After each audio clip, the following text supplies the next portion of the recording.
ng paa ko. Mabigat, parang bumubuhat ako. Stroke kasi ako eh. Ngayon, pag bumababa na yung fluid, parang bumubuhat na ako. Parang patak. Saan namamanhid na eh. Oo, hindi na kasi makabalik. Alam nyo bakit?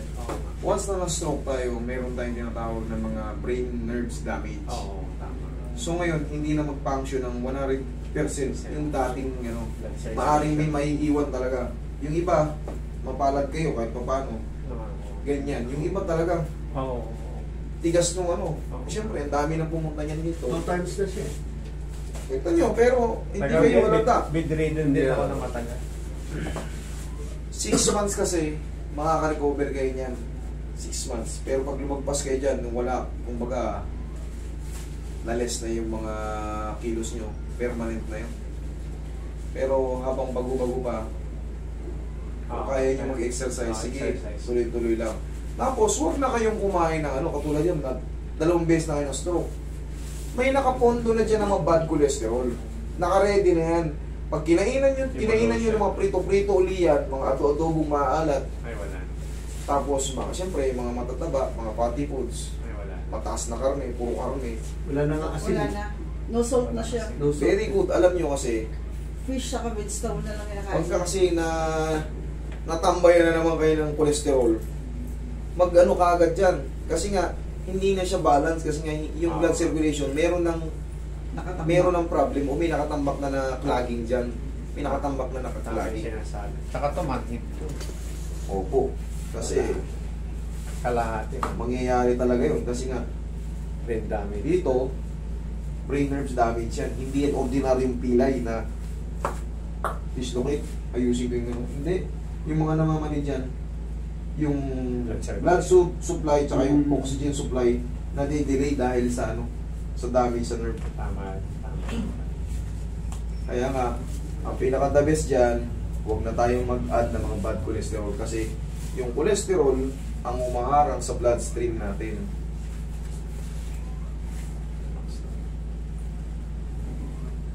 Siyempre, pag may cholesterol na tayo, kapatid niya na naman yung mga hypertension, diabetic, magkakapatid yan. Dire-diretso na yung complication yan pagka Smooth lang. Ayun, masakit yung balak. Hindi ka tulad ng iba. Wala akong balance pa eh. Oo. Makakalakad pero walang balance. Kaya kailangan nyo lang talaga, sir. Kahit pa paano.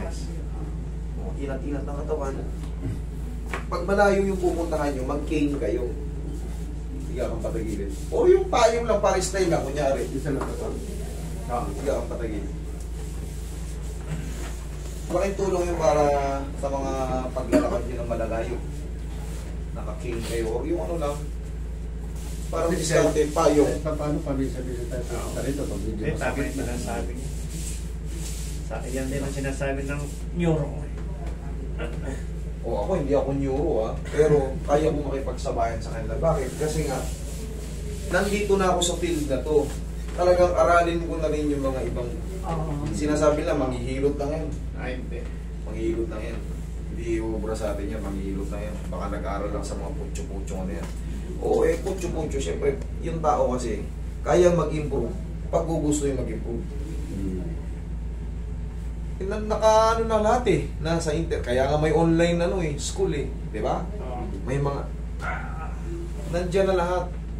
Kumbaga babasahin mo lang din. Siyempre pag binasa mo, reviewin mo rin sa mga naahawakan mo. Tapos yung mga impression na binabagsak nyo rito, yan, pinagtutugma natin. Dapat. Nandiyan si Google. Di ba? Nandiyan si Google kaya tapos yung mga doktor pang vlogger, magpapatong-patungin mo yan para magtugma lahat yung mga Kaya kung mapapansin nyo, nagtutugma, di ba? Para mabuhay yung mga Sa tulong ng mga vlogger na doktor, yan. Asa dito mo?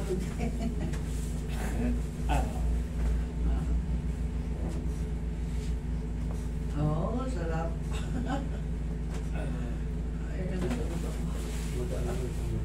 Masakit yan. Aray ko. Ito, masakit to? Oo. Okay. Hindi, pag nalagyan ng pau, Alex, masarap. Sarap na yan. Hindi naman yan kailangan puwersahin eh. Kailangan lang tansya nung nag-a-adjust.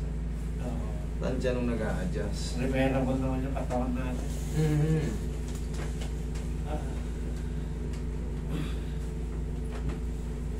Maganda lang, may correct na kahit pa paano. Okay, check na lang muna sila. Pero ang pinaka-the best talaga sa mga taong na stroke, kumbaga, kung kaya nyong mapilit na mag-exercise, pilitin nyo magbilad kayo sa umaga. Parang yung mga bad cholesterol natin, yung mga residue ng kinain natin.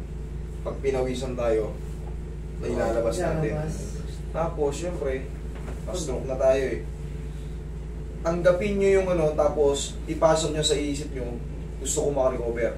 Para yung paunti-unting recover, napapansin nyo, kumbaga, achievement ko na to. Kasi dati hindi ko to nagaganon, no? Ngayon naganon ko na, oh. Unti-unti pala. Kahit, pero alam mo talaga, ano, basta pag tinanggap mo yan, tapos, ang mindset mo, gusto ko makarecover. Very simple na reach mo yung ganon. Ang laki ng impact sa'yo. Matutuwa ka, magdidire-diretso yung, balik para motivation mo yun eh. Magdidire-diretso yung pag-improve mo. Okay? Pero kung iisipin nyo, mapipikong kayo eh. Oo. Pag inisip nyo, wala, inutil na ako. Pag yan pumasok sa inyo, wala na. mapipikon kayo. Kaya, ang kailangan ng motivation dyan, gusto kong makarecover, gusto kong makarecover. Magsimula muna tayo sa maliit. Yung mga ano muna, medium weight.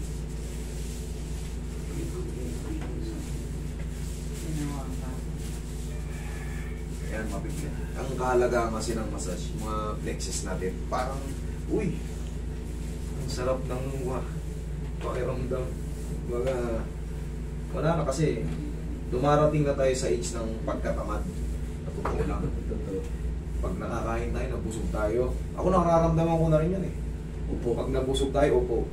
Mamaya pag natutukan ng hangin na fresh, o electric fan, tulog na. Siyempre, saan mapupunta yung kinain natin? Doon lang, na ano, doon magkikreate ng mga taba-taba sa tiyan natin yan.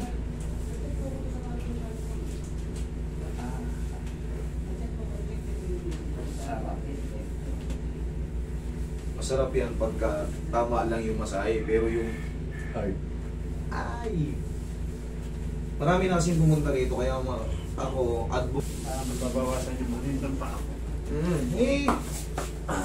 Yun, hindi kasi, sir, under kayo talaga ng ano, therapy. Pag na-stroke kayo, under talaga kayo ng therapist. Pag magaling yung therapist nyo, talagang ang sarap kumilos pagka namamassage kayo. Okay, relax lang. Inhale. Exhale. Diyan lang muna kayo, ha? Stretching ko pa yung mga paa nyo. Yan lang yung problem.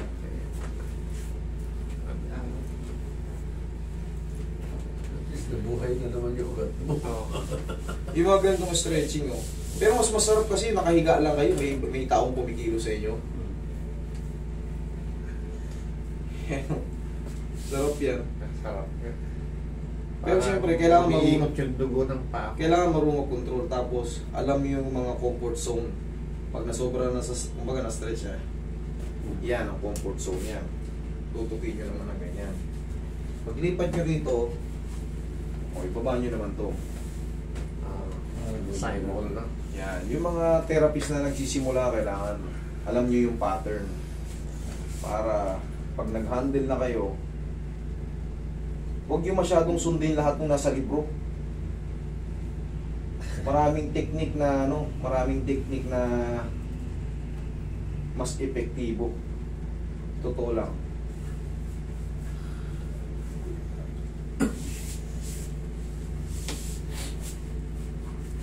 Sarap. O, diba? Sarap lang. Tapos, hatak sa joint. Wala.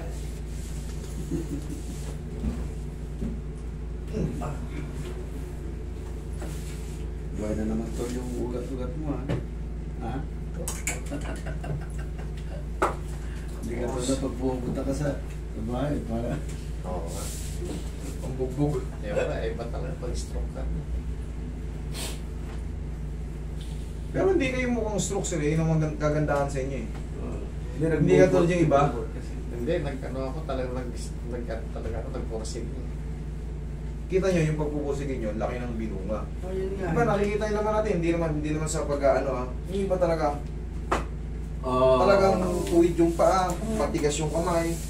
hindi talaga makontrol. Pero syempre, hindi ko sila sinisisi.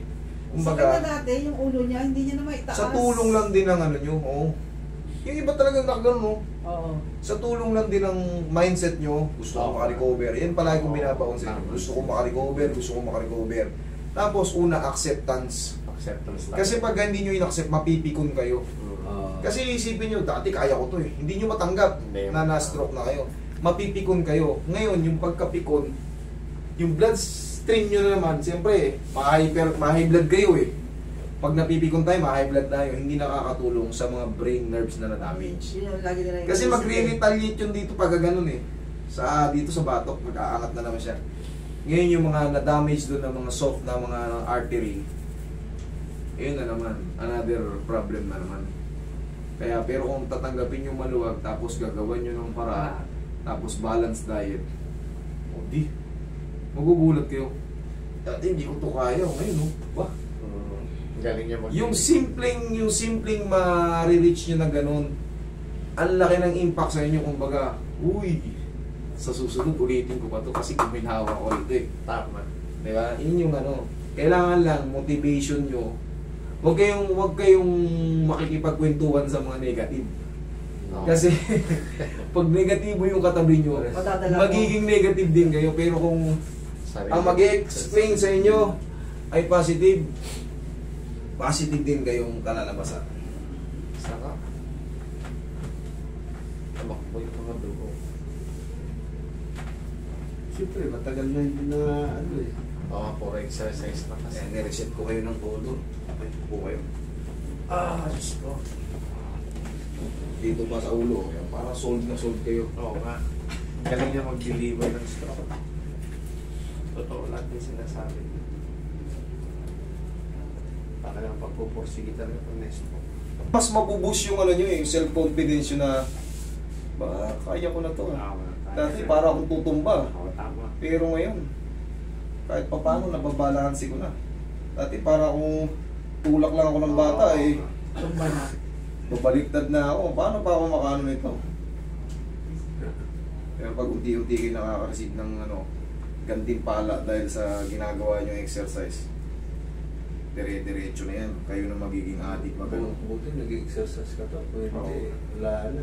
Oo, sobrang payat ko. Tsaka pag hindi siya nag-exercise, payat siya. Hindi kasi syempre, yung mga muscle mo, hindi naman reflex. Hindi magde-develop ang muscle nang walang movement. Tapos syempre, ilag ka pa ng ilag sa mga fruiting.